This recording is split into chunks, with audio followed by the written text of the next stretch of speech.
दोस्तों नमस्कार। हम लोग कर रहे हैं आज इतिहास की क्लास के लिए। देखिए हम लोग क्या पढ़ रहे हैं इतिहास में। वैदिक काल हम लोग पढ़ रहे हैं। इसके दो वीडियो हम लोग पहले कवर कर चुके हैं। आइए आज हम अगला स्टार्ट करते हैं इसका टॉपिक। मैं हूँ राम गंगवार। स्वागत है आपका आपके यूट्यूब चैनल BRG पर, स्टडी BRG पर। आज हम लोग इस काल के विस्तार और उसकी विशेषताओं के बारे में जानेंगे। देखिए इससे पहले जो हम लोगों ने पढ़ा था, तो एक बार मैं आपको दोबारा रिवाइज करा दे रहा हूँ। सबसे पहले हम लोगों ने यहाँ जाना था उत्पत्तिकर्ता के बारे में। क्या जाना? उत्पत्तिकर्ता के बारे में। फिर हम लोगों ने जाना स्रोत के बारे में। फिर हम लोगों ने इसके कालखंड और इसका साहित्य जो था उसके बारे में जान लिए। इतना हम लोग पढ़ चुके थे। आज का जो टॉपिक हम लोग का बनता है वो है विस्तार, और अगला होगा इसकी विशेषताएं। तो देखिए सबसे पहले हमारा टॉपिक ये आता है। इन टॉपिक्स को हम लोग पहले ही कवर कर चुके हैं। ठीक है, टॉपिक वाइज हम लोगों ने इसको उठाया था और आगे तक हम लोग यही करेंगे कि हिस्ट्री में जो भी टॉपिक्स को पढ़ेंगे उसे टॉपिक वाइज ही हम लोग कवर करेंगे। इससे हमें ध्यान रहता है कि हमें इनके टॉपिक में क्या क्या पढ़ना है। तो सबसे पहले तो मैं उन लोगों को धन्यवाद देना चाहूँगा जिन लोगों ने प्राइमरी स्टेप पर मेरे चैनल को सब्सक्राइब किया और जो मेरा लगातार सहयोग कर रहे हैं। उनसे बात होती है टेलीग्राम के माध्यम से या अन्य माध्यम से या फ़ोन के माध्यम से बात होती है, और मुझे भी हाँ एहसास होता है कि उन लोगों ने मेरी बहुत बड़ी मदद की है। अब मेरी ही नहीं, उन्होंने अपनी भी मदद की है, क्योंकि ये चैनल सभी का है। स्टडी BRG जो है सभी बच्चों के लिए है। सभी लोग इस पर एक अच्छी शिक्षा पाना चाहते हैं, सभी लोग इस पर अच्छी शिक्षा पाएंगे भी। फ्री सुविधा होती है, कोई चार्ज नहीं जाता है बच्चों से। अच्छे से बच्चों की पढ़ाई होती है, बच्चे सफल होते हैं, नौकरी पाते हैं, जॉब पे चले जाते हैं, अच्छा भी लगता है। ठीक है, तो उन लोगों का बहुत बहुत धन्यवाद जो लोग लगातार प्रयासरत हैं, मेहनत कर रहे हैं, सब्सक्राइब किए हैं, शेयर कर रहे हैं, और जो लोग मेरी वीडियो को देख रहे हैं और कमेंट के माध्यम से बता रहे हैं कि वीडियो कैसा लग रहा है। फ़ोन के माध्यम से वो मुझे ये बताते हैं। ठीक है, तो हम लोग बच्चों आज पहुँचे हैं विस्तार की ओर, और साथ में हम लोग पढ़ेंगे इसकी विशेषताओं। देखिए वैदिक काल है, लंबा टॉपिक है। शुरू से लेकर के हम वैदिक काल तक जब आते हैं तो थोड़ी सी प्रॉब्लम क्रिएट होती है बच्चों को यहाँ पर समझने में, इसको पढ़ने में, कि थोड़ा सा डाटा को लेकर के होता है। और देखा जाए तो यहाँ पर एक बहुत बड़े काल को भी समेटे हुए होता है ये। इसके बाद हम जिस टॉपिक पे आते हैं उसका नाम है महाजनपद काल। क्या नाम है? महाजनपद काल। और ये एक ऐसा टॉपिक है जहाँ से प्रत्येक बच्चा इसके बारे में अच्छे से जानता है। महाजनपद का मतलब जो होता है कि जनपद प्लस जनपद मिलकर क्या बनता है? महाजनपद। और जनपद कैसे बनता है? जन प्लस जन को लेकर के। ठीक है, तो हम लोग अभी जन और जन में अटके हुए हैं। जन से आगे बढ़ेंगे उत्तर वैदिक काल में तो हम लोग जनपद में पहुंच जाएंगे, और इसके आगे जैसे ही हम बढ़ेंगे तो हम पहुंच जाएंगे महाजनपद काल में। और यहाँ से स्टार्ट होता है ऐतिहासिक रूप, जिसकी जानकारी हम लोगों को साहित्यिक स्रोत से प्राप्त हुई है। यहाँ तक जो हम पढ़ रहे थे वो सारा सब कुछ जितना भी हमारा पाठ है, ये सब पाठ हमारा क्या था? पुरातात्विक स्रोतों के आधार पर ही था। वेदों को हम लोगों ने सुन सुन के जाना, किसी के द्वारा लिखे हुए नहीं पाए गए। ठीक है, तो लिपि का ज्ञान नहीं था आर्य लोगों को। तो इसके आगे जो टॉपिक हमारे आएंगे वो बहुत इंटरेस्टिंग टॉपिक आएंगे, पढ़ने में बहुत आनंद आएगा। लेकिन यहाँ से जो टॉपिक है ये मान लीजिए कि इस तरह के टॉपिक्स होते हैं UPSC या UPSC के एग्जाम्स में पूछे जाते हैं। UPSC के एग्जाम्स में यहाँ से एक क्वेश्चन सीधा सीधा बन जाता है कि उत्तर वैदिक काल और ऋग वैदिक काल की विशेषताओं में अंतर बताइए, या उसके विस्तार में अंतर की व्याख्या कीजिए, या उसकी सामाजिक जो स्थिति थी उसमें अंतर की व्याख्या कीजिए। इस तरह से एक क्वेश्चन जब मेंस लेवल देने जाते हैं तो 100% हमारा मिलता है। इसके साथ ही साथ जब हम प्री की यहाँ पर बात करें तो यहाँ जो क्वेश्चन आते हैं वो कथन टाइप के आते हैं। तो यहाँ पर ये क्वेश्चन मिल जाता है हम लोगों को कि ऋग वैदिक काल में पर्वतों की जानकारी थी। नंबर 2, ऋग वैदिक काल में सिंधु नदी का सर्वाधिक बार प्रयोग किया गया है। नंबर 3, ऋग्वैदिक काल में यमुना नदी को 3 बार प्रयोग किया गया है। नंबर 4, ऋग्वैदिक काल में गंगा नदी को 1 बार, गंगा नदी के नाम का 1 बार उल्लेख हुआ है। तो ये कथन हमारे चारों ठीक हैं, 2 कथन ठीक हैं या फिर 3 कथन ठीक हैं। तो इस टाइप से क्वेश्चंस हमारी यूपीएससी यूपीएससी में बनता है।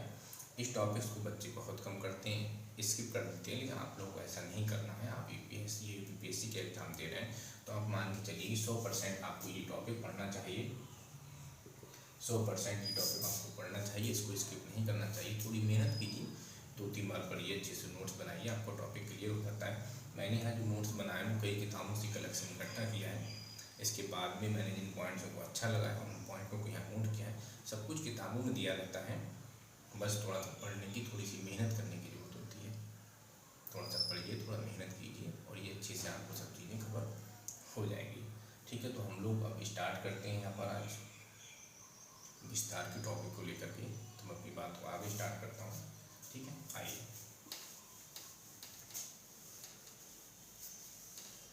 तो हम लोग पढ़ने जा रहे हैं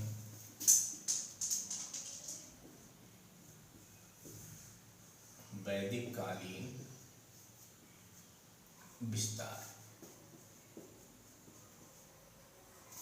देखिए, हम लोगों ने इसे 2 भागों में विभाजित किया था। पहले तो समझ लेते हैं, लगातार हम लोग इस काम को करते आ रहे हैं। ऋग्वैदिक कालीन विस्तार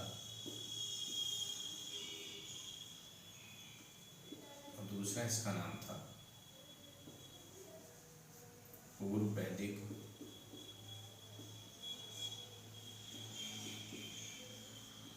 कालीन। बार बार पढ़ें इसको, बार बार आप इसको पढ़ेंगे तो आपका वास्तव में ये टॉपिक बहुत अच्छे से तैयार हो जाएगा। 1500 BC से लेकर के 1000 BC तक की यहाँ पर हमारी बात थी। यहाँ हम लोग पढ़ते हैं इसको विस्तार में उत्तर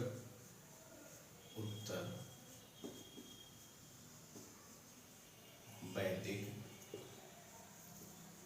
कालीन विस्तार।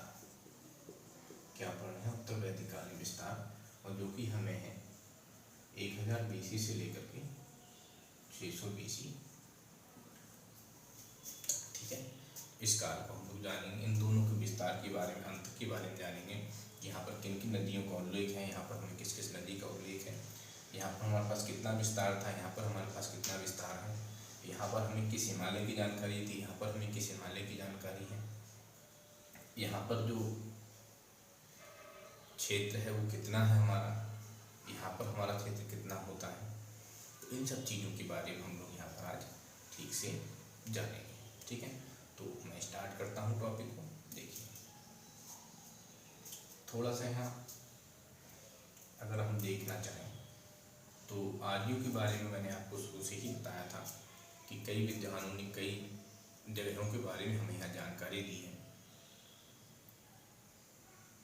मैक्स मुलर साहब ने कहा है कि मध्य एशिया से, बैक्टीरिया से, अफगानिस्तान से ये आए हुए हैं और इनके मूल स्थान को हम लोगों ने वहीं से मान लिया था।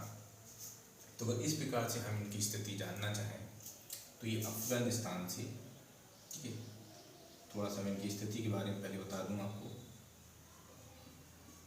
अफगानिस्तान से आए हैं। जब अफगानिस्तान से आए होंगे ये, तो कुछ इन्होंने पाक का हिस्सा भी कवर किया होगा, क्योंकि हमारे पाकिस्तान जो है वो बीच में पड़ता है। इसके बाद ये, क्योंकि ये क्वेश्चन पूछा जाता है इसलिए मैं इसको लिख रहा हूँ, पंजाब को पूछा जाता है कि आर्य सर्वप्रथम आकर के भारत में कहाँ बसे थे। तो हम लोग ये बात कहते हैं कि अफगानिस्तान से निकल कर आए थे और ये कहाँ बस गए थे, पंजाब में आकर के बसे थे। अगर ये नहीं दिया हुआ है तो हम लोग अफगानिस्तान के नाम को टिक करते हैं। इसके बाद में यदि हम आते हैं यहाँ पर तो हमें मिलेगा यहाँ पर हरियाणा मिलेगा। हमें हरियाणा में जो कुरुक्षेत्र वाला एरिया है वहाँ से हमें इसकी जानकारी प्राप्त होगी, जो कि हमारा ये ब्रह्मवर्त प्रदेश कहा गया है।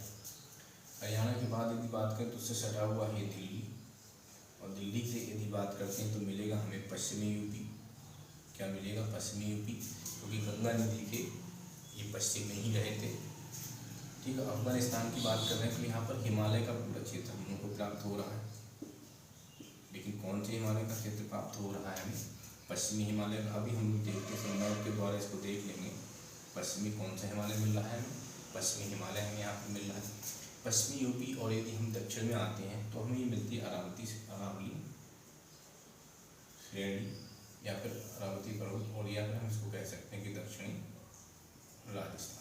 तो ये वाला पार्ट हम लोगों को यहाँ पर दिखाई देता है ही नहीं। अगर हम बात करते हैं उत्तर वैदिक काल के विस्तार को लेकर के, उत्तर वैदिक काल का विस्तार कहाँ तक रहा है? तो ऋग्वैदिक कालीन जितना विस्तार है, ऋग वैदिक कालीन विस्तार ये तो सब हो ही गया क्योंकि आर्य आ गए थे। क्योंकि उत्तर वैदिक काल तक आते आते ऋग्वेद ने और आर्यों ने, उत्तर वैदिक काल तक आते आते आर्य जो लोग थे उन्होंने क्या किया था, पूरे उत्तर भारत पर अपना अधिकार कर लिया था। अभी हम एक मैप के माध्यम से समझ लेंगे कि कैसे उत्तर भारत पर उन्होंने पूरा अधिकार किया है। इसके साथ में देखिए बच्चों बात करनी है कि क्या क्या था। तो हम लोग यहाँ अगर पूर्व की ओर बढ़ जाएंगे तो पूर्व में पहुँचेंगे गंडक नदी तक। कौन सी नदी? सरंगा कहा जाता है। गंडक नदी तक हम लोग पहुँचेंगे। और ये किस नदी के सहारे गए थे? तो हम कहेंगे नर्मदा, जो कि रेवा नदी कहलाती है, नर्मदा नदी। तो यहाँ देखा जाए तो ऋग्वैदिक काल जो है इसका विस्तार पूरा ले लें और प्लस हम गंडक नदी तक और आगे बढ़ जाएं और नर्मदा नदी के हम लोग सहारे इसको बढ़ते हुए चला जाए। यहाँ पर एक कथा मिलती है हम लोग को, विदेत माधव की कथा मिलती है। दो चीज़ बहुत इंपॉर्टेंट रही हैं इन दोनों कालों के अंतर के लिए। वो दोनों क्या है कि यहाँ आकर के हमें लोहे की जानकारी मिल जाती है और उस लोहे से क्या करते हैं हम लोग, लोहे की जानकारी जब मिलती है तो लोहे से कुल्हाड़ी बनाते हैं और वहाँ से जंगलों को काट करके हम क्षेत्र को बढ़ाते जाते हैं। दूसरा ये है, एक विदेत माधव की कथा मिलती है। तो एक विदेत माधव था, उसका एक गुरु था गौतम राहुगढ़। तो ये जब घृत अपने मुँह से एक घृत का नाम लेता था तो एक विशाल अग्नि प्रज्वलित होती थी। सरस्वती नदी के आसपास ही रहता था और वहाँ से ये रेवा नदी के सहारे आगे बढ़ता हुआ चला गया पूरब की ओर को। और इसने क्या किया कि सभी नदियों जंगलों को सुखाते हुए आगे बढ़ा। लेकिन किसी कारण से ये जब गंडक नदी के आसपास पहुँचा तो उस नदी को ये नहीं सुखा पाया और इसकी अग्नि जो थी अपने आप से समाप्त हो गई। यहाँ आके हम लोग देखेंगे कि जो राजा है, यहाँ हम लोग देख रहे हैं, यहाँ जो राजा है वो क्या है? विस्पति है, विषमपति, विस्कापति है, ग्रामपति है, ठीक है, गौपति है। लेकिन यहाँ जो राजा हम देखेंगे वो क्या हो जाएगा?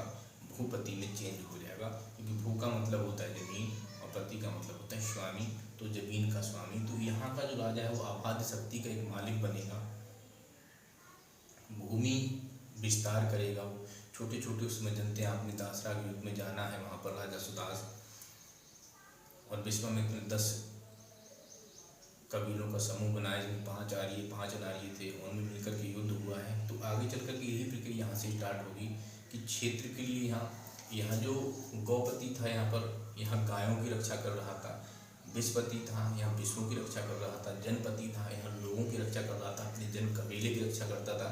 लेकिन यहाँ जो राजा होगा वो भूपति हो जाएगा। कहाँ? यहाँ आकर के राजा क्या हो जाएगा? भूपति हो जाएगा और वो आबाद स्वामी का मालिक बनने लगेगा। उसे यहाँ पर ज़मीन चाहिए, क्षेत्र चाहिए, तो वो क्या करेगा? आपस में जन लड़ेंगे और जन आपस में लड़के जब 2-3 जन इकट्ठे हो जाएंगे तो वो क्या बन जाएगा?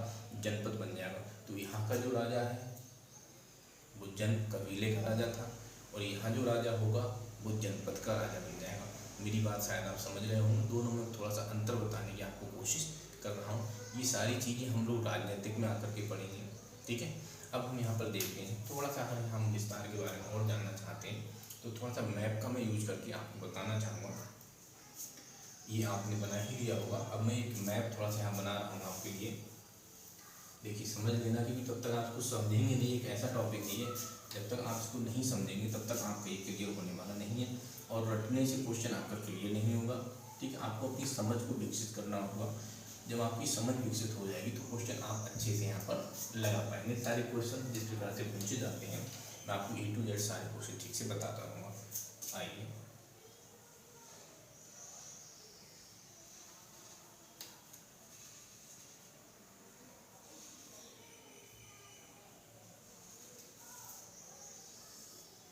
ये अगर हम मैप की यहाँ पर बात करते हैं, इस प्रकार से मैंने आपको ड्रा कर दिया है मैप थोड़ा सा, ठीक है।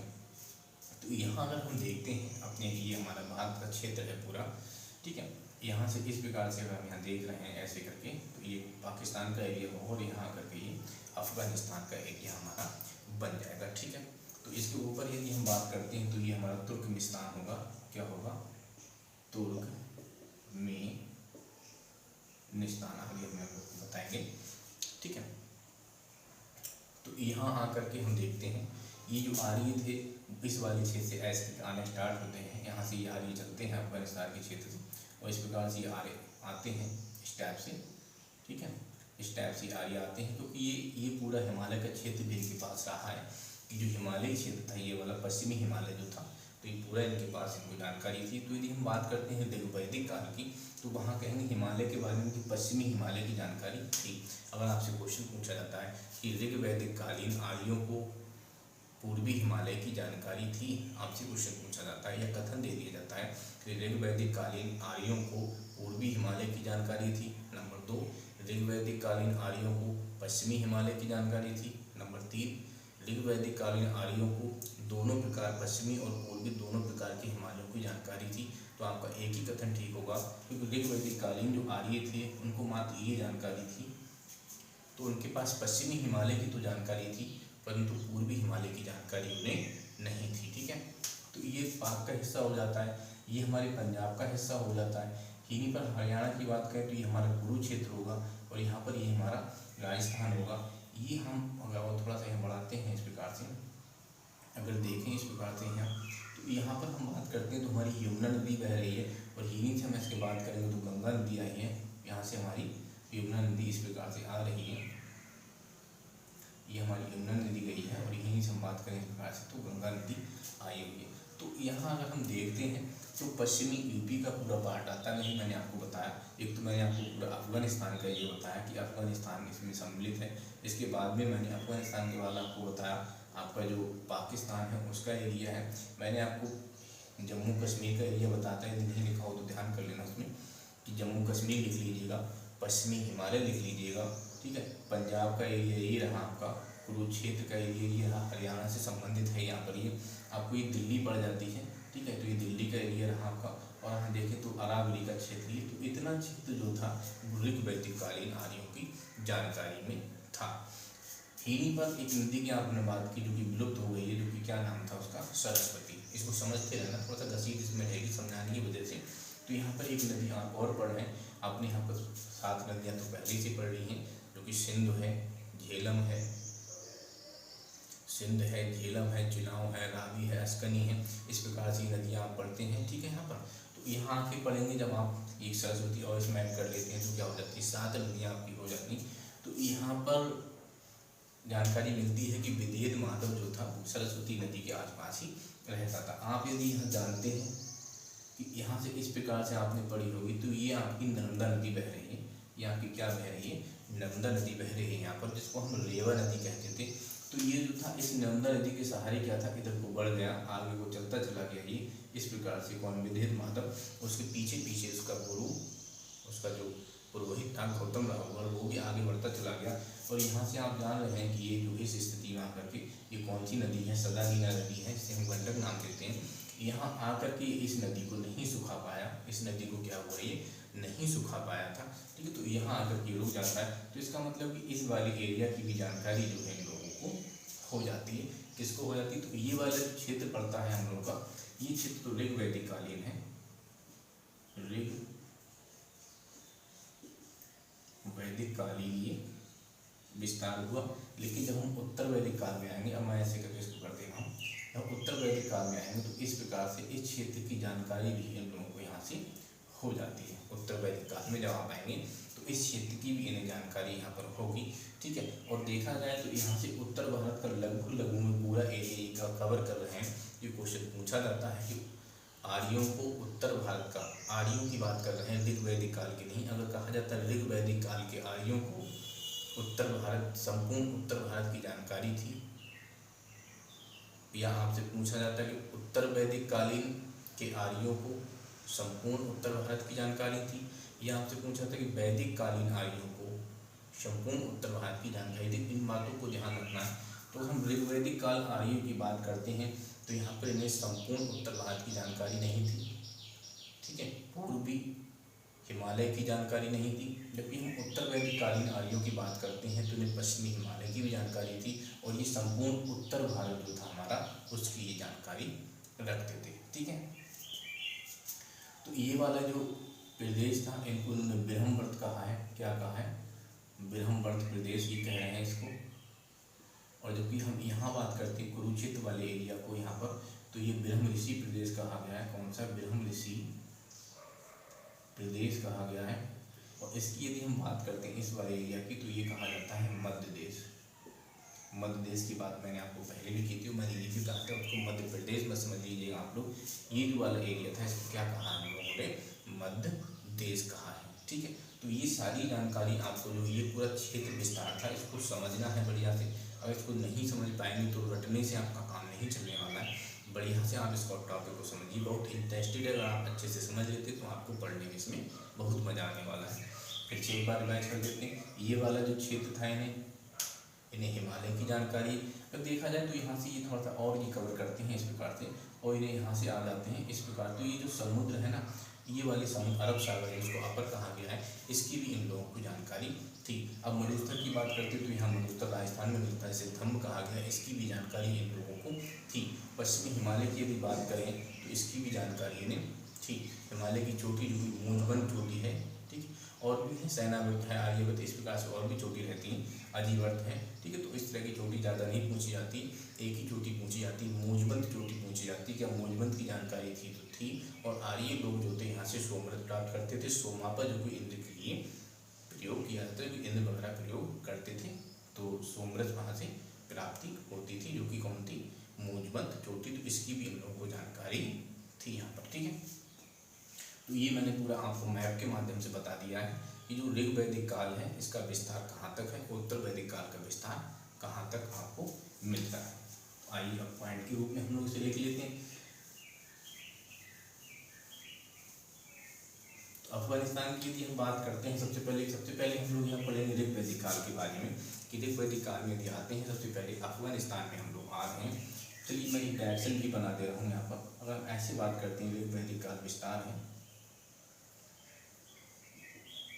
तो हम यहाँ बात करेंगे अफगानिस्तान से लेकर के, कहाँ से? अफगानिस्तान से लेकर के पश्चिमी यूपी तक, पश्चिमी उत्तर प्रदेश तक। और यहाँ यदि हम बात करते हैं तो हम कह सकते हैं तुर्कमेनिस्तान, यहाँ तक ये फैले हुए थे। तो यहाँ हम लोग अरावली, दक्षिणी राजस्थान, हम लोग क्या पढ़ रहे हैं? ये ऋग्वैदिक काल, ये शायद ऋग्वैदिक काल में विस्तार है। और यहाँ मैं आपको ये बता रहा हूँ उत्तर वैदिक काल, उत्तर वैदिक कालीन विस्तार। तो इसको बच्चों समझिए। यहाँ पर यदि हम यहाँ बात करते हैं तो आप जान गए हो कहाँ से? अफगानिस्तान से। ये वाला पूरा एरिया तो इसमें भी रहेगा, ये हमने आपको पहले ही बताया है, ठीक है। यहाँ यदि आप बात करोगे तो ऊपर आपको वही हिमालय वाला पार्ट आता है। अब मेरे को क्या हुआ, पूरे हिमालय की जानकारी प्राप्त होगी, पूरब और पश्चिमी दोनों हिमालय के बारे में ये जानने लगी। नीचे हम बात करेंगे तो रेवा नदी, जिसको हमने क्या कहा है? नर्मदा नदी। तो नर्मदा नदी तक ये पहुँच गए हैं, इसकी जानकारी शतपथ ब्राह्मण में होती है। यहाँ हम बात करते हैं तो हम लोग यहाँ पहुँच गए गंडक नदी तक, गंडक नदी तक जो कि बिहार में है। मगध है, अंग है वहाँ, तो मगध और अंग को अथर्ववेद में दूरस्थ प्रदेश कहा गया है, ठीक है। तो दूरवर्ती देश को कहा गया है, दूरवर्ती देश को कहा गया है, दूरस्थ प्रदेश कह रहे हैं। तो ये उत्तर वैदिक कालीन विस्तार हो रहा है यहाँ पर, और ये ऋग्वैदिक कालीन हमारा विस्तार हो रहा है। ऋग्वैदिक कालीन विस्तार में यदि बात करते हैं तो अफगानिस्तान, तो अफगानिस्तान में हम लोग 4 नदियाँ आती हैं। कौन कौन सी 4 नदियाँ हैं? कोबा, तो हम लोग काबिल कहते हैं, कुर्मू, जिसको हम लोग कुर्रम कहते हैं, सुवास्ती, इसको स्वाद कहा जाता है।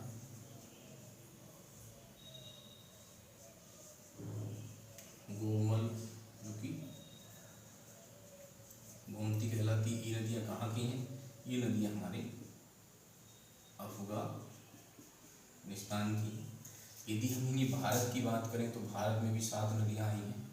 7 नदी हैं भारत में। भारत में कितनी नदी हैं? 7। यहाँ थोड़ा सा इसके में लिख रहा हूँ। यह हम बात करते हैं भारत की। भारत में कितनी नदी हैं? तो भारत में है 7 नदी। 7 नदी में कौन कौन थी? तो सबसे पहले हम बात करें सिंधु की, सरस्वती,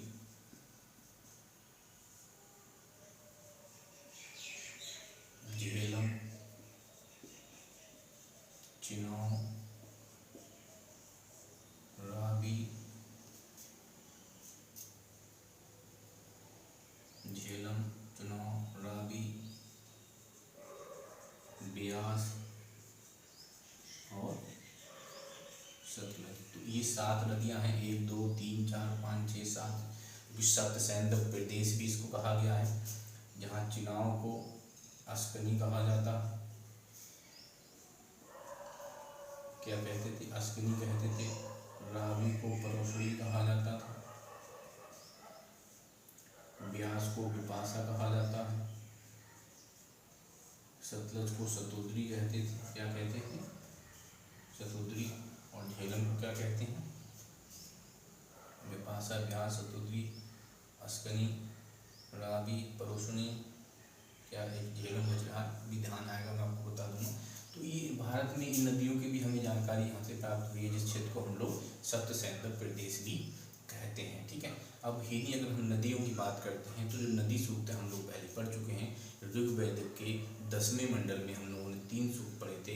विवाह सूक्त, नदी सूक्त और हमारा पुरुष सूक्त वहाँ पर हम लोगों ने पढ़ा था। तो ऋग्वैदिक कालीन से ही हम लोगों को जो है नदी सूक्त की जानकारी मिल रही है, जिसमें सर्वाधिक जो हम लोग बात करते हैं तो किसकी बात करते हैं? वहाँ पर हम लोग सिंधु नदी की।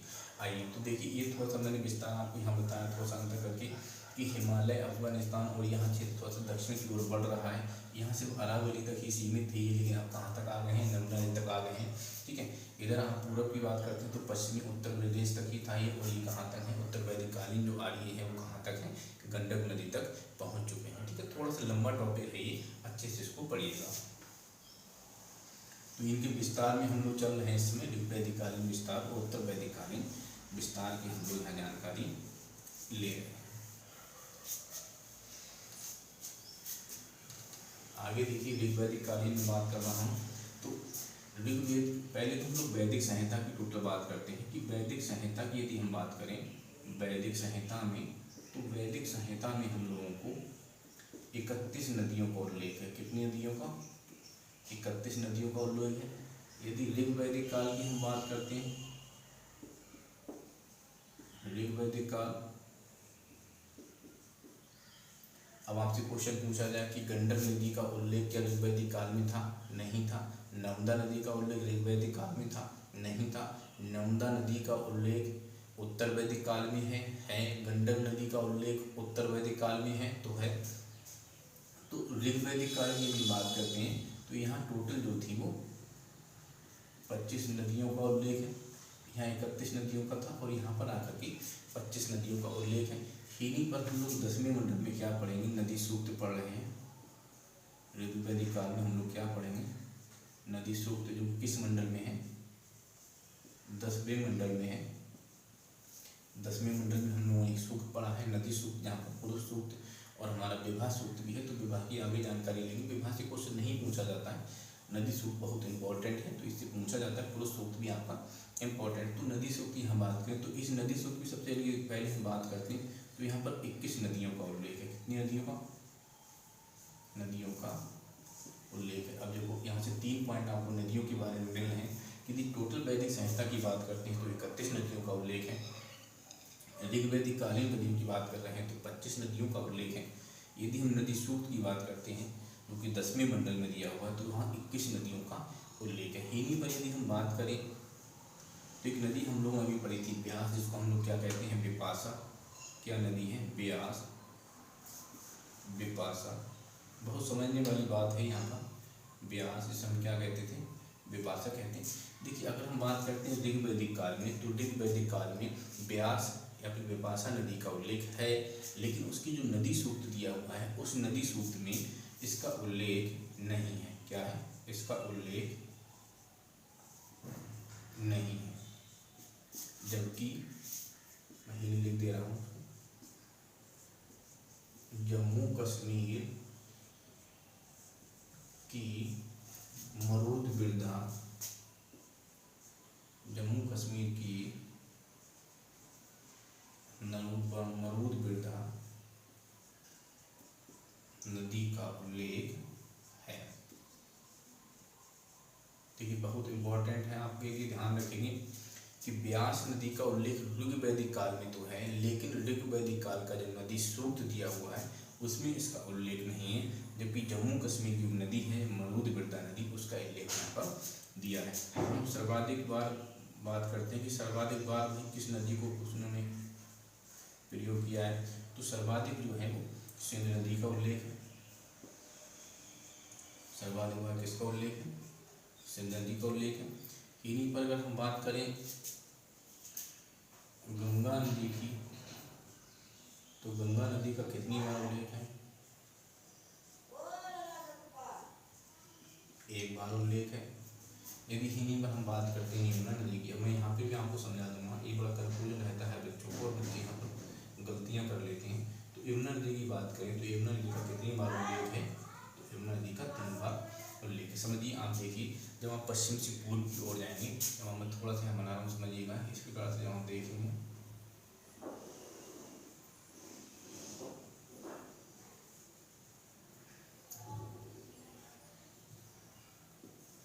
इस प्रकार से आप देखें, तो यहाँ से जब आप ऐसे करके बहेंगे तो यमुना नदी है, और यहाँ से ऐसे करके आकर के गंगा नदी है। तो यमुना नदी पहले पड़ जाती है और गंगा नदी क्या होती है? बाद में पड़ती है। आप जहाँ भी पढ़ेंगे तो यमुना नदी पश्चिम से यदि आप आएंगे तो यमुना नदी पहले पड़ेगी और बाद में क्या पड़ेगी? आपकी गंगा नदी पड़ेगी। तो इसीलिए यमुना नदी का उल्लेख ज़्यादा बार हुआ है और गंगा नदी थोड़ी सी और पूरब की साइड में पड़ रही है, तो उसका उल्लेख जो कितनी बार हुआ है यहाँ पर? एक बार इसका उल्लेख यहाँ पर हो रहा है। ठीक है, बहुत एक इम्पॉर्टेंट नदी है यहाँ पर, इसका नाम है सरस्वती। इसके बहुत सारे नाम दिए गए हैं। सरस्वती नदी, इसको उस समय संगीत की देवी कहा जाता था। क्या कहा जाता था? संगीत की देवी से कहा गया है। पवित्र नदी मानी जाती थी, मातेत्मा इसको भी कहते हैं, देवी तुमा भी इसको कहा गया है। देवी तुमा संगीत की देवी है, वाणी देवी है ये। ठीक है, और मातेत्मा है, देवीत्मा है, नदीत्मा है, नदीत्मा भी इसको कहते हैं, नदीत्मा। तो इस प्रकार से इसके बहुत सारे यहाँ पर नाम दिए गए हैं। तो ये ऋग वैदिक कालीन जो नदी सूत्र हैं उसमें इन सब चीज़ों का ठीक से विवरण दिया हुआ है, जो कि मैंने आपको बता दिया। ठीक है, अच्छे से उसको पढ़िए। देखिए अब यहाँ पर जो क्वेश्चन पूछे जाते हैं, क्या पूछे जाते हैं, तो यहाँ पर ये बच्चों जो क्वेश्चन पूछा जाएगा कि ऋग वैदिक काल में कितनी नदियों का उल्लेख है, तो आप क्या कहेंगे? 25 नदियों का उल्लेख है। आपसे पूछ सकता है कि वैदिक कालीन नदियाँ कितनी हैं, तो आप कहेंगे वहाँ पर 31 हैं। लेकिन ऋग वैदिक कालीन जो नदी सूक्त है, ये क्वेश्चन आपके लिए इंपॉर्टेंट बनता है। वैदिक कालीन जो नदी सूक्त है वो किस मंडल में आता है, तो आप कहेंगे 10वें मंडल में आता है। कितनी नदियों का उल्लेख है, तो आप वहाँ कहेंगे 21 नदियों का यहाँ पर उल्लेख है। इन्हीं पर यदि हम बात करते हैं कि जो ब्यास नदी है उसका उल्लेख इसमें नहीं है, उसकी जगह यहाँ पर जम्मू कश्मीर की मरूद बिरधा नदी है, उसका उल्लेख यहाँ पर किया हुआ है। सर्वाधिक बार जो है सिंध नदी का प्रयोग किया गया, जबकि गंगा नदी सबसे पहले सिंध नदी है, सर्वाधिक बार उल्लेख हुआ है। फिर आप पूर्व में बढ़ेंगे तो यमुना नदी है, 3 बार उल्लेख हुआ है, और पूर्व में बढ़ेंगे तो गंगा नदी है, उसका 1 बार प्रयोग हुआ है। इन्हीं पर जो हमारी सरस्वती नदी है उसको मातेत्मा, संगीत की देवी, ये सब इसलिए कहा जाता था कि आप एक कहानी पढ़ेंगे, विदेव माधव की कथा की कहानी पढ़ेंगे, तो विदेव माधव जो कि एक कहा जाए वैष्णव और सह्यापक, ठीक है, तो भरत का नाम लेती, आग जलने लगती थी, एक बहुत विशाल अग्नि प्रज्वलित हो जाती थी, तो वो वहाँ रहता था। तो इस प्रकार से इस नदी को क्या नाम दिए गए? नदीत्मा है, देवीत्मा है, मातेत्मा है, संगीत की देवी है, वाणी की देवी है। तो इस प्रकार से इसके यहाँ पर नाम दिए गए हैं। ठीक है, एक मरुस्थल भी यहाँ पर मिलता है, एक मरुस्थल यहाँ मिलता है, इसे धम्म कहा जाता है, आप लोग लिख लीजिए। मरुस्थल एक मिलता है, इसको क्या कहते हैं, धम्म कहते हैं। चलिए मैं लिख देता हूँ, कभी कभार ये पूछ किया जाता है। मरुस्थल मिलेगा, इसे क्या कहेंगे हम लोग यहाँ, धम्म कहेंगे। और यहाँ मिलता है हम लोगों को हिमालय, चोटी मिलेगी मौजमंत, जिससे क्या होता है सोमरस, सोमापा इसे भी कहा जाता था, सोमरस प्राप्त होता है यहाँ से।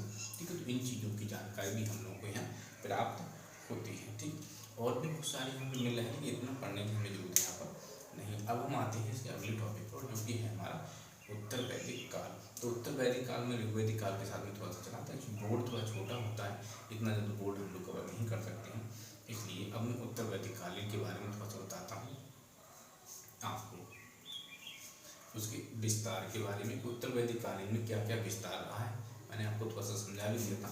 आगे मैं बचा हुआ पार्ट इसका और कंप्लीट करता हूँ। इस पे आते हैं हम लोग उत्तर वैदिक कालीन विस्तार पर।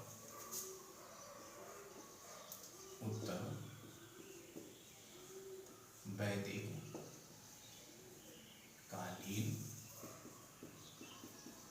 तो हम लोग ये तो जान ही गए थे कि हिमालय से लेकर के नीचे नर्मदा तक हम लोग पहुँच गए हैं, और इधर हम लोग अफगानिस्तान से लेकर के पूर्व में गंडक नदी तक आ गए हैं। अब देखिए ये जो विस्तार हुआ है, किस किस प्रकार से ये विस्तार हुआ है। तो सबसे पहली चीज़ है यहाँ पर, तो ये चीज़ यहाँ पर लिख लीजिए कि संपूर्ण हिमालय की यहाँ जानकारी हो गई है। पूछा जाता है क्वेश्चन, संपूर्ण हिमालय की जानकारी कहाँ से मिली है हम लोगों को, तो हमें उत्तर वैदिक काल में आकर के संपूर्ण हिमालय की जानकारी हो गई। दूसरा और है, एक इसको भी लिखिएगा आप लोग, संपूर्ण उत्तर भारत, किसकी, संपूर्ण उत्तर भारत की भी जानकारी हमें यहाँ से प्राप्त हो रही है। ठीक है, तो एक तो हम लोग यहाँ पर पढ़ते हैं विदेह माधव की कथा, विदेह माधव की कथा, और इसमें किसका विवरण है, विदेह माधव और गौतम राहुगढ़,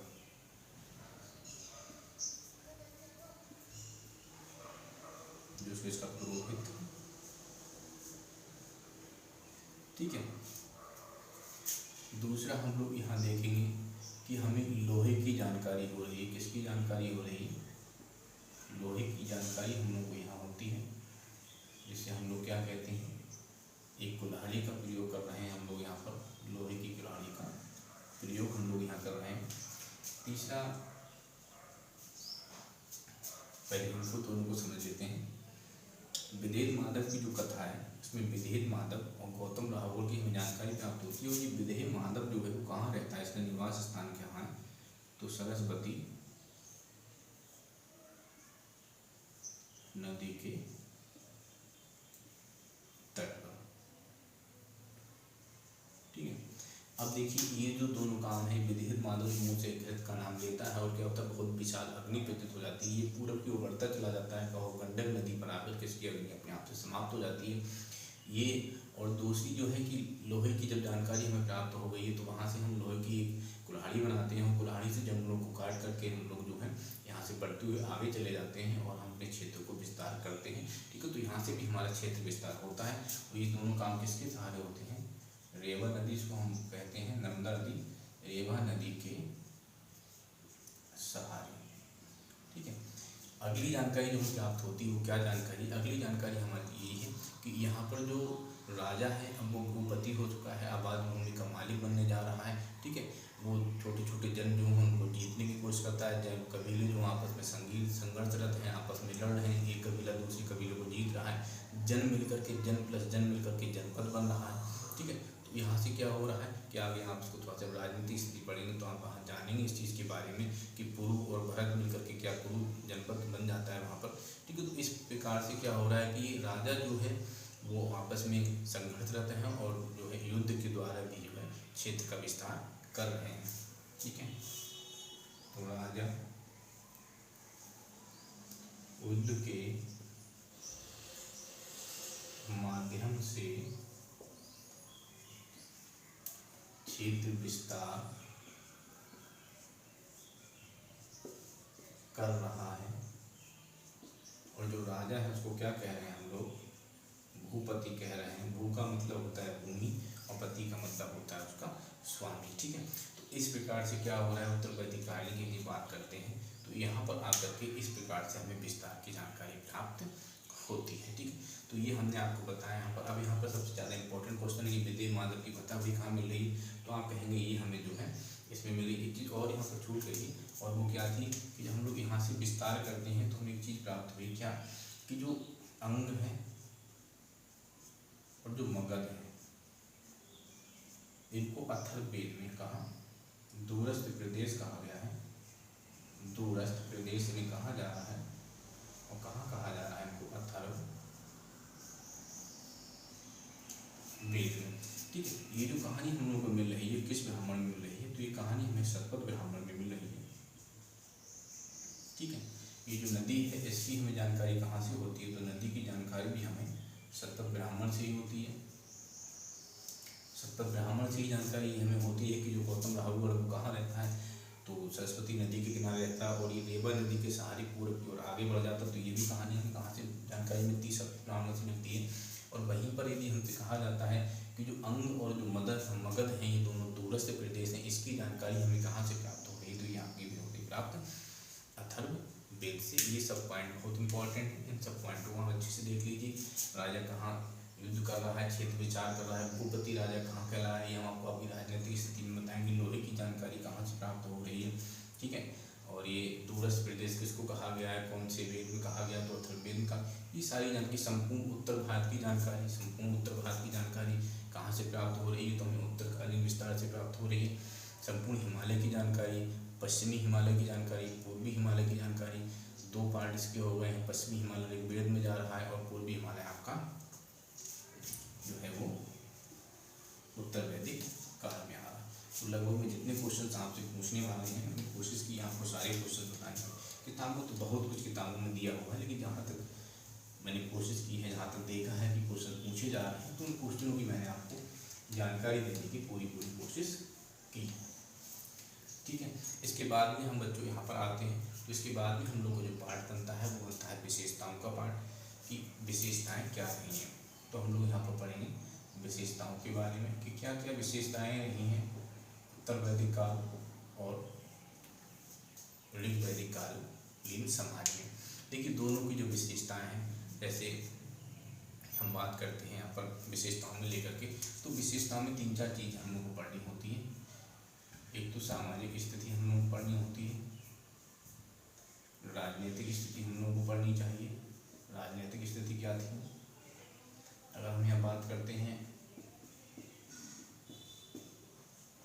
तो हमें आर्थिक स्थिति भी जाननी चाहिए कि भी आर्थिक स्रोत क्या क्या है, क्या क्या परिवर्तन दोनों के आर्थिक स्रोत में हुए। और यहाँ आकर देखा जाए तो ये सांस्कृतिक चीज़ से संबंधित है ये, तो सांस्कृतिक स्थिति भी हम लोगों को यहाँ जाननी चाहिए। तो एक एक करके हम लोग उठाएंगे, सामाजिक स्थिति के बारे में जानेंगे, फिर राजनीतिक स्थिति के बारे में जानेंगे, आर्थिक स्थिति और सांस्कृतिक स्थिति के बारे में हम लोग यहाँ जानेंगे। क्योंकि ये भी एक लंबा टॉपिक है, बड़ा टॉपिक है, अच्छे से पढ़ने की जरूरत है, तभी ये चीज़ें हमारी कवर ठीक से हो पाएंगी। तो आइए भी हम लोग स्टार्ट करते हैं यहाँ पर। तो बच्चों सबसे पहले मैं आज उठा लेता हूँ यहाँ पर सामाजिक स्थिति के बारे में, उस समय की सामाजिक स्थिति कैसी थी। थोड़ा सा लंबा होगा जरूर ये टॉपिक, आप लोग अच्छे से देख लेना इसको। आइए अगर हम सामाजिक स्थिति की यहाँ पर बात करते हैं, जो इम्पोर्टेंट फैक्ट है मैं वही बताने की कोशिश करूँगा। एक्चुअली देखिए आपको जब मेंस में लिखना होता है तो भी आपको ये फैक्ट जानने चाहिए। अगर आप इन फैक्ट्स को नहीं जानेंगे तो भी आप इन चीज़ों को कवर नहीं कर पाएंगे। अब सबसे पहले तो ये समझिए यहाँ पर कि समाज में क्या क्या हो सकता है। तो सबसे पहले तो समाज में लोग किस प्रकार से रह रहे हैं, किस टाइप से रहते हैं, स्त्रियों की दशा क्या है, ठीक है, समाज कैसा है, पितृ सत्तात्मक है या जो है मातृ सत्तात्मक है, स्त्रियों की दशाएँ अच्छी हैं, वर्ण व्यवस्था की क्या स्थिति है, वर्ण कैसा है लोगों का, ठीक है। तो इन सब चीज़ों के लिए यहाँ पर हमें जानना चाहिए। खान पान क्या है, आभूषण में क्या पहनते हैं, ठीक है, इन सब चीज़ों के बारे में ठीक से हम लोगों को यहाँ पर जानना चाहिए। तो यही सब चीज़ें जो होती हैं एक समाज की, स्थिति को दर्शाती है कि क्या सामाजिक स्थिति यहाँ पर रही है। तो दो प्रकार के समाज यहाँ पर हम आगे बनेंगे जो हम लगातार बनते आ रहे हैं। एक तो हम लोग यहाँ जानेंगे ऋग वैदिक कालीन, ऋग वैदिक कालीन समाज, और दूसरा बच्चों यहाँ पर हम लोग जानेंगे उत्तर वैदिक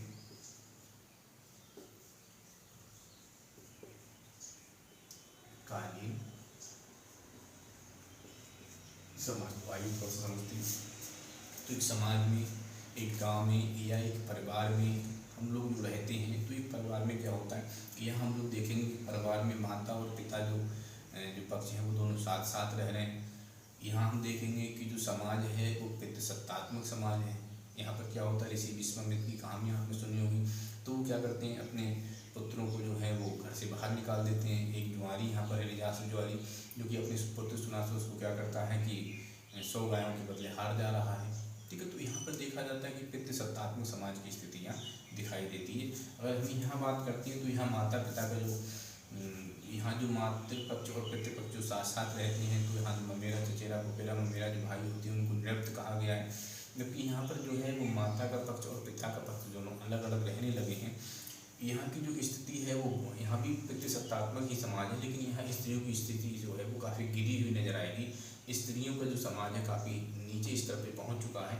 ठीक है, यहाँ की स्त्रियों की जो दशा है एकदम बढ़िया है। जायदेशतम कहा गया है यहाँ पर स्त्रियों को।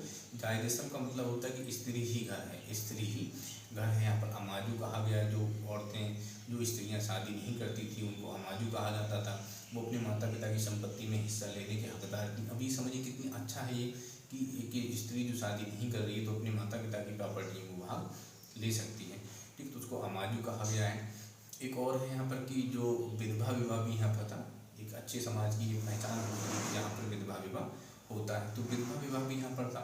विधवा विवाह में क्या था कि जो औरतें विधवा करती हैं उससे जो पुत्र उत्पन्न होता था उसे दत्ती शब्द कहा गया है। एक और भी था कि आप देवर के साथ भी विवाह कर सकती हैं, तो वहाँ पर भी विधवा विवाह में जो पुत्र उत्पन्न होता था देवर के साथ से, देवर के द्वारा, उसको ये क्षेत्रज कहते थे। तो इस प्रकार से था। यहाँ पर सभा समितियों में औरतें भाग ले रही हैं। यहाँ कुछ विदुषी महिलाएं जो हैं वो हमको ब्रह्मांड महिलाएं जो हैं रिश्ता जो है वो दिखाई पड़ेंगी। जैसे गार्गी है, सॉरी गार्गी नहीं है, लोपामुद्रा है, विश्वारा है, निकटा है, ठीक है, विश्वासरी है। तो इस प्रकार की जो हैं वो सब में यहाँ पर दिखाई पड़ती हैं। अपाला है, घोषा है, ये सब हमें विदुषी महिलाएं यहाँ पर दिखाई पड़ेंगी।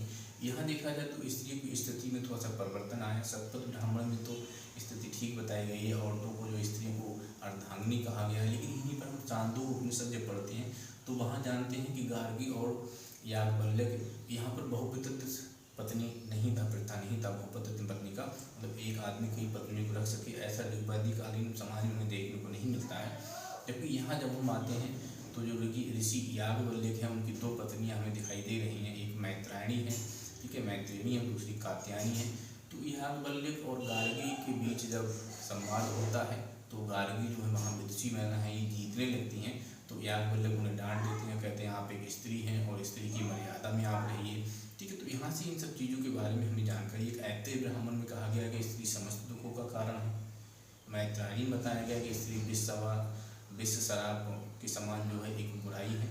ठीक है, हालांकि विधवा विवाह यहाँ पर भी है और बाकी लगभग सभी समानताएं दिखाई गई हैं। तो यहाँ से एक चीज़ की हमें जानकारी प्राप्त हो रही है कि औरतों की जो दशा है यहाँ करके थोड़ी थोड़ी गिरने लगी है। यहाँ जो वर्ण व्यवस्था है उन लोगों की, वो वर्ण जो है एक वर्ण रंग पर है। ये एक गौर वर्ण है, एक श्याम वर्ण है। गौण वर्ण जो है वो आर्यों के लिए कहा गया है और जो श्याम वर्ण है वो अनार्यों के लिए। अनार्य जो थे वो यहाँ के मूल निवासी थे। ठीक है, तो ये वर्ण को लेकर के था जिसमें से 4 दिए गए। ये सब कर्म प्रधान था यहाँ पर कि जैसा आप कर्म करेंगे वैसा आपको वर्ण मिलेगा। जन्म जाति नहीं था यहाँ पर। आपने जो कर्म किया है, आप यदि ब्राह्मण बनना चाहते हैं तो आप ज्ञान अर्जित कीजिए। आप यदि राजा वाजा बनना चाहते हैं, क्षत्रिय बनना चाहते हैं तो अपनी बाहुबली में, आप युद्ध कौशल में जो है आगे बढ़िए। यदि आप वैश्य बनना चाहते हो तो उदर पूर्ति करने के लिए अनाज को उत्पन्न कीजिए। या आप किसी की दास बनना चाहते हैं, दास बन रहे हैं वहाँ पर, तो आप किस में जाएंगे, खोदने चले जाएंगे। जबकि यहाँ आकर के क्या होता है कि वर्ण व्यवस्था जो है वो अलग हो जाती है और चतुर्ण बड़ा धाम बन जाता है। यहाँ पर चारों वर्णों का अलग अलग यूज होने लगता है, अंत्येष्टि स्थान अलग हो रहे हैं, सामाजिक राजनीतिक धार्मिक कार्यों में अलग अलग उनकी वरीयता दी जा रही है। यहाँ पर आप द्विज देखते हैं, उपनयन संस्कार देख रहे हैं, जो जनेऊ होता है उसको धारण करने लगे। यहाँ पर तो जो ब्राह्मण होते हैं वो सूत का जनेऊ धारण करते हैं, बसंत ऋतु में जनेऊ धारण करते हैं। जो आप देखेंगे जो ब्राह्मण के बाद में जो आपका क्षत्रिय बन रहा है वो जो है कि गिरी स्थिति में सन का धारण कर रहा है, उसके लिए जो मंत्र है वो त्रिष्टुप मंत्र है। ब्राह्मण के लिए जो मंत्र है वो आपका गायत्री मंत्र है। वहीं जो हमारे वैश्य हैं उनके जो मंत्र दिया गया है वो जगती मंत्र दिया गया है, जो कि शीत ऋतु में है। वो 8 वर्ष की आयु में ही धारण कर सकते हैं ब्राह्मण, जबकि जो हमारे क्षत्रिय हैं वो 11 वर्ष की आयु में, और जो हमारे वैश्य हैं वो क्या करें 12 वर्ष की आयु में धारण कर सकते हैं। तो इस प्रकार से देखा जाए तो यहाँ वर्ण व्यवस्था में भी काफ़ी अंतर देखने को हमें मिल रहा है, और जो सूत्र हैं वो तो जासी ही। यहाँ देखा जाए तो व्यक्ति के बुलावे में अंतर हो रहा है। जैसे ब्राह्मण से कहा जाता है कि आइए बैठिए, स्वागत है आपका, महाराज आए हैं, उनको एक सम्मान दिया जा रहा है। वहीं क्षत्रिय आते हैं, कहते हैं आ जाओ भाई, आ जाओ आ जाओ। अब यहाँ पर अगर एक जो है वैश्य कभी आता है तो कहते फटाफट आओ, जल्दी आओ भाई, दौड़ के आओ, भाग के आओ। ठीक है, इस प्रकार से हम लोग यूज करते हैं। तो इस प्रकार से जो है हम लोग वर्णों में भी यहाँ अंतर हो रहा है।